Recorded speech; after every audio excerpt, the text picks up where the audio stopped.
ஏக இறைவனின் திருப்பெயரால் துவங்குகிறோம். இது அகில மக்கள் அனைவருக்கும் நல் உபதேசமே அன்றி வேறில்லை. இஸ்லாத்தை பெரியார் ஏற்றாரா எதிர்த்தாரா? இஸ்லாமிய மார்க்கத்தை தீவிரவாத மார்க்கமாகவும் முஸ்லிம்களை முரடர்களாகவும் பயங்கரவாதிகளாகவும் மக்கள் மத்தியில் பார்க்குற ஒரு பொதுவான பழக்கம் இருக்குங்கய்யா. இதை பற்றி பெரியார் என்ன நினைக்கிறார்? பெரியார் தெளிவாகவே சொல்கிறாரு, இஸ்லாத்தில் அன்பு இருக்கிறது, ஒற்றுமை இருக்கிறது, சமத்துவம் இருக்கிறது, சகோதரத்துவம் இருக்கிறது.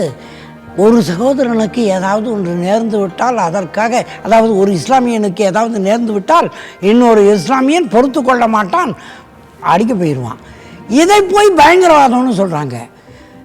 நீ எக்கடாவது கெட்டு தக்கோலத்தில் நில்லுன்னு விட்டுறதா நியாயம்? சகோதரனை காப்பதற்காக வீரம் காட்டுவதும் சகோதரன் மீது அன்பு காட்டுவதுமாக நல்ல பண்பு இருப்பதை தீவிரவாதம் என்றோ பயங்கரவாதம் என்றோ சொல்லக்கூடாது. அது முரட்டுத்தனம் இல்லை, அது ஒற்றுமைக்கு அடையாளம், அன்புக்கு அடையாளம், சமத்துவத்துக்கு அடையாளம், சகோதரத்துக்கு அடையாளம். அதுதான் இஸ்லாம் என்கிறார் பெரியார். கோட்ஸே காந்தியை கொலை செய்து விட்டார் என்ற செய்தி வந்தபோது முஸ்லீம்கள் தான் கொலை செய்துட்டாங்கன்று செய்தி வந்தது. என்ன காரணம்னா, காந்தியை கொலை செய்தவன் இஸ்லாமியன் என்று காட்டுவதற்கு கையில் பச்சை குத்திக்கிட்டான். தென்காசியில் யாரோ ஒருத்தன் ஆர்எஸ்எஸ் ஆஃபீஸில் குண்டு வீசினான். அது முஸ்லீம்கள் தான் சொன்னாங்க. கடைசியில் பார்த்தா அவன் ஆர்எஸ்எஸ்காரன் தானா. மாலேகான் வழக்கு நடக்குது. அந்த வழக்கில் யாரா காரணம்னு பார்த்தா இந்து சாமியார் ஒருத்தர் தான் வெடிகுண்டு வீசினாராம். இப்படி இவங்களே பண்ணிவிடுவாங்களாம், அதை இஸ்லாமியர் தான் பண்ணாங்கன்னு சொல்லுவாங்களாம். இது அன்னையிலேருந்து இன்றைக்கு வரைக்கும் வந்துக்கிட்டே இருக்குது. இஸ்லாமியர்கள் முரடர்களா? இஸ்லாமியர்கள் தீவிரவாதிகளா? இஸ்லாமியர்கள் பயங்கரவாதிகளா? பெரியாருடைய கருத்தை கேட்போமே. இஸ்லாம் மார்க்கம் காட்டுகிற இறைவனுக்கு உருவம் கற்பித்து வணங்குவதில்லை. முதல்ல கடவுளுக்கு உருவம் கிடையாது. இந்த அதுக்கு ஷிர்கெல்லாம் வைக்கிறது இல்லை. படம் போட்டு வணங்குவதில்லை. அதற்கு பெண்டு பிள்ளை வப்பாட்டி கற்பிப்பதில்லை. அதற்கு பூசை, நைவேத்தியம், உற்சவம், நகை, துணி, மணி முதலியவைகளுக்காக கோடிக்கணக்கான பணத்தை செலவு செய்வதில்லை.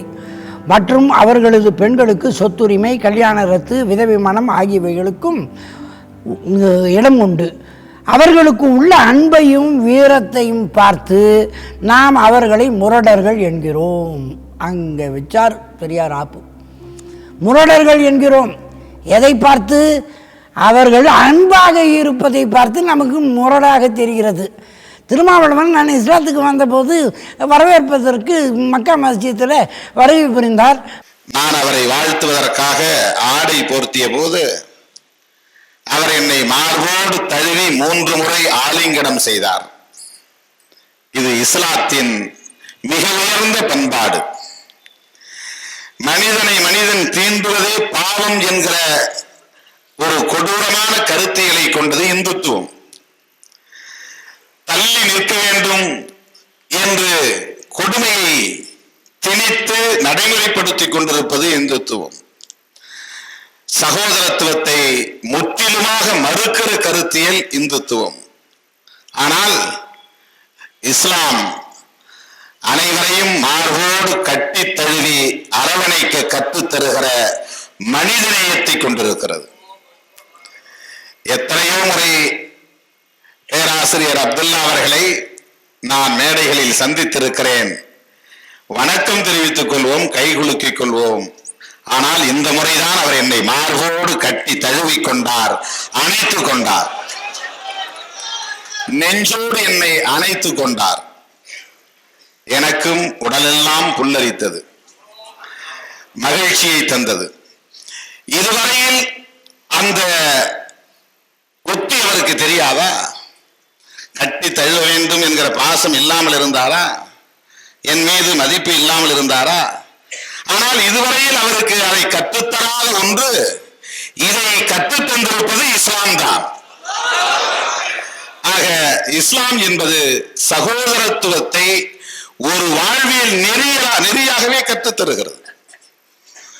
பாசம் இருக்கலாம், பற்று இருக்கலாம், மதிப்பு இருக்கலாம், அதை மனதுக்குள்ளே வைத்துக் கொள்ள வேண்டும் என்று இல்லாமல் செயலிலே காட்ட வேண்டும் என்பதை கற்றுத்தருகிற ஒரு மகத்தான இயல்தான், இறையியல் தான் இஸ்லாம். அன்பிலே கட்டுப்படுகிறோம் என்பதனாலே எங்களை முரடர்கள் என்கிறார்கள்.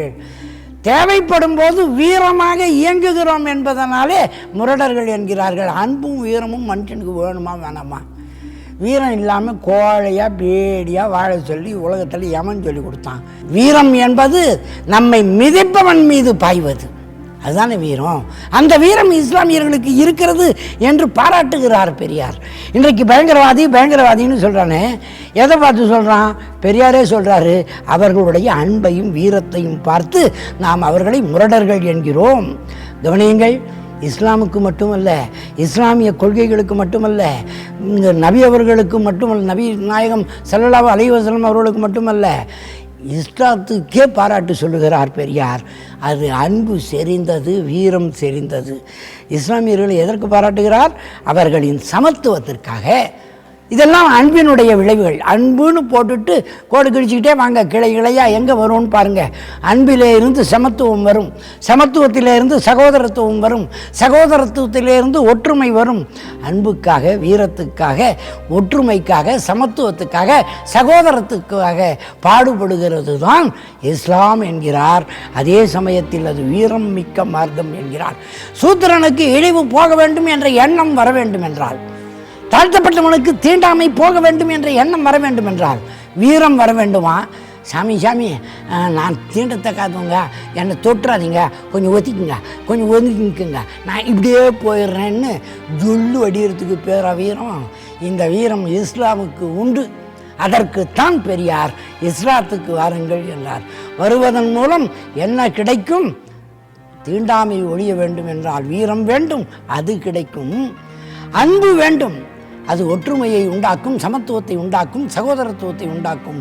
ஆம், அனைத்தையும் தரக்கூடியது இஸ்லாம் என்று பெரியார் சொல்லுகிறார். பெரியார் அடித்து சொல்லுகிறார், அவர்கள் அன்புடையவர்கள், வீரமுடையவர்கள், அதை பார்த்து அவர்களை முரடர்கள், பயங்கரவாதிகள், தீவிரவாதிகள் என்று சொல்லுகிறார்கள் என்று பெரியார் சொல்லுகிறார். நடுநிலை தவறாத சென்டர் பாயிண்ட்.